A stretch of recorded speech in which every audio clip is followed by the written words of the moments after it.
Singot sa mag-uma, dugo sa ilang kamot, nagaag og pagkaon bisang gamay ra ilang madawat. Karon tanawa, asa na ang umagitabonan sa semento, pader ug balay nga taas. Ang kahumot sa yuta, nawala na sa hangin ang tingog sa umagipulyan sa makina ug trapiko sa dalan. Ayaw miing na nga maoni ang kausaban, kung ang pagkaon mawala sa atong kamot.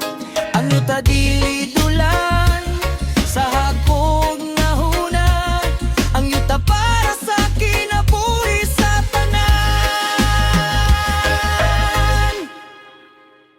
Wala na ang umahan sa humay, nailisan sa sugdiid sang nawalay katapusan. Kinsay moani, kinsay magtanom, kung mang umagilisan no konkretong nga kadena.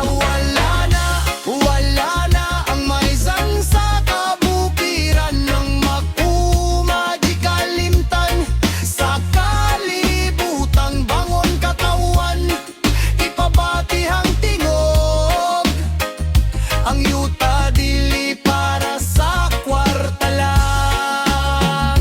Mga mag-uma nagtanaw sa ilang yuta, nga kaniadto ilang gipaning kamotan ug gihigugma. Karon pirmara sa papel ang nakabuot, ang kabus mapugos, ang gamhanan mo sakop. Asa ang hustisya para sa nagtanong?